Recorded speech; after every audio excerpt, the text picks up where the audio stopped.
Mathura ARTO के नहीं काटने होंगे चक्कर, ऑनलाइन हुई सेवाएं।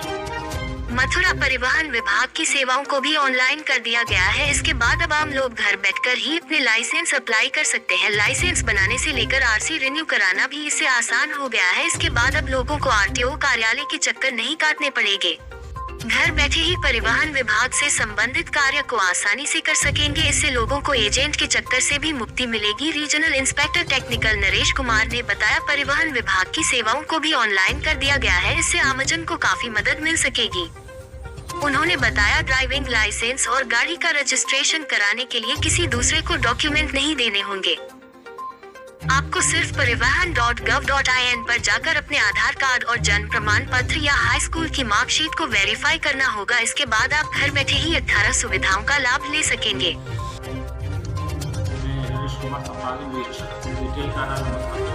सभी जनपद वासियों को ये मैसेज देना चाहता हूँ कि लाइसेंस को लेकर के काफ़ी समस्या रहती हैं। लोगों को काफ़ी इसके बारे में जानकारी नहीं रहती है। खासकर मजदूर वर्ग है, किसान वर्ग है, जो गांव देहात से लोग आते हैं, जो अशिक्षित लोग हैं, तो उनको जानकारी ना होने का काफ़ी समस्याओं का सामना करना पड़ता है। जैसे किसी भी प्रकार के लाइसेंस के लिए अगर आपको आवेदन करना है तो मैं आपको ये बता दूं कि आवेदन की प्रक्रिया और फीस की प्रक्रिया पूर्ण से ऑनलाइन है। किसी प्रकार के लाइसेंस के लिए अगर आपको आवेदन करना है तो आप अपने निकटतम किसी भी जन सेवा केंद्र पर जाकर के आप संबंधित प्रपत्र ले जाकर के ऑनलाइन उसका आवेदन करें और साथ ही उसका फीस कटवा करके उसका स्लॉट ले लें जिस स्लॉट में आपको काम करवाना है। तो इसमें भी लाइसेंस को लेकर के भी लर्निंग लाइसेंस और डीएल को लेकर के कैटेगरी है। पहले लर्निंग लाइसेंस के लिए क्या स्लॉट मिलता था, लेकिन अब ऐसा नहीं है, क्योंकि लर्निंग लाइसेंस फेसलेस कर दिया है।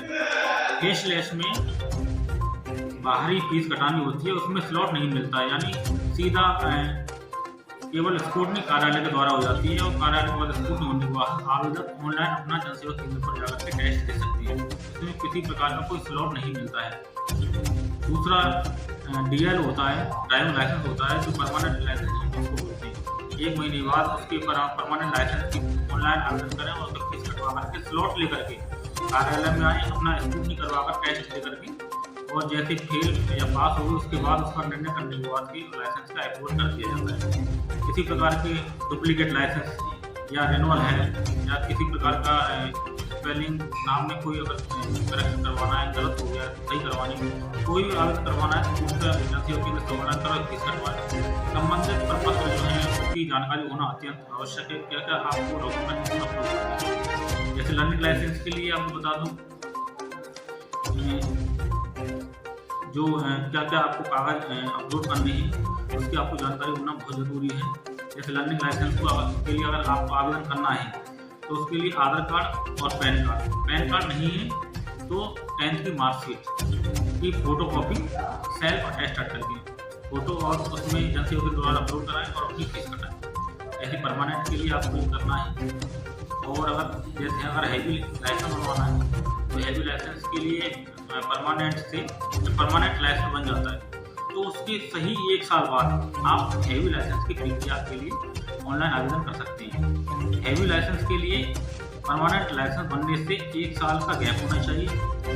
दूसरा, उसकी आयु कम से कम 20 वर्ष होनी चाहिए।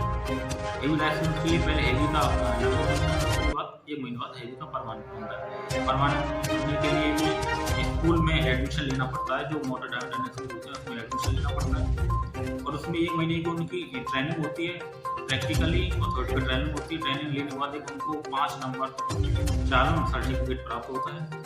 इसको परमानेंट को लगवा करके टेस्ट दे करके वो अपना हैवी लाइसेंस जारी करवा सकते हैं। नहीं, फीस की अगर हम बात करें सर, तो आपने जो बताया 6 महीने की जो लर्निंग फीस दी जाती है, उसके लिए आप क्या कहना चाहेंगे। दूसरे जन सुविधा केंद्र के लिए आपने कहा, तो वहाँ पहुँचने के बाद में कुछ जन सुविधा केंद्र वाले भी कुछ जो बीच में जो दलाल टाइप के लोग होते हैं वो भ्रमित करती हैं, तो ऐसे लोगों के लिए आपकी क्या मतलब है। हाँ, मैं कुछ जन सेवा केंद्र ज़्यादातर मैंने ये देखा है कि जैसे लर्निंग लाइसेंस की फीस कटवाते हैं तो वो क्या करते हैं, बाहर वो टेस्ट देने के नाम से, विभाग के नाम से, विभाग की छवि दोगुनी करने की वजह से वो अनावश्यक पैसा वसूलते हैं।